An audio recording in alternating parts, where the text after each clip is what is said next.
মাটির নিচে অবস্থিত নিজেদের আরও একটি নতুন মিসাইল ঘাঁটি উন্মোচন করেছে ইরান। 4 ফেব্রুয়ারি এই তথ্য জানায় দেশটির ইসলামিক বিপ্লবী গার্ড।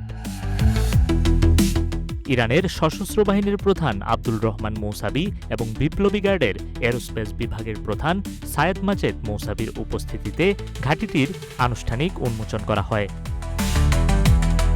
ঘাঁটি পরিদর্শনকালে সামরিক বাহিনীর শীর্ষ কর্মকর্তারা বিপ্লবী গার্ডের মিসাইল সক্ষমতা, প্রস্তুতি এবং দ্রুত প্রতিক্রিয়া নেয়ার কৌশল সম্পর্কে খোঁজ খবর নেন। ভবিষ্যৎ হোক নিরাপদ, বিনিয়োগ হোক বিশ্বস্ত, আর আমার পছন্দ সল্ট বে। ওয়েলকাম টু সল্ট বে।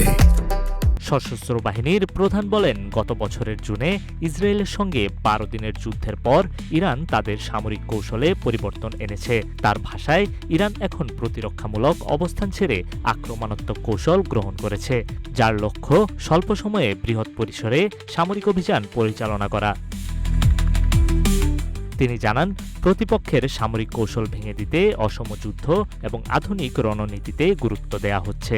এরই মধ্যে যুক্তরাষ্ট্র ইরানের আশেপাশে যুদ্ধজাহাজসহ ব্যাপক সামরিক উপস্থিতি বাড়িয়েছে। যদিও দুই দেশ আলোচনায় বসতে সম্মত হয়েছে, তবু হামলার আশঙ্কা উড়িয়ে দেয়া যাচ্ছে না।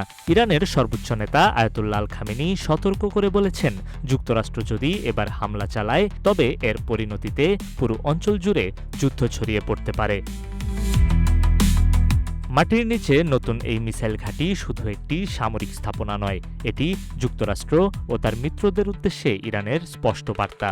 আলোচনা ব্যর্থ হলে ইরান যে আর পেছনে থাকবে না, সেই ইঙ্গিতেই দিচ্ছে এই মিসাইল উন্মোচন। নিউজ ডেস্ক, রূপালী বাংলাদেশ।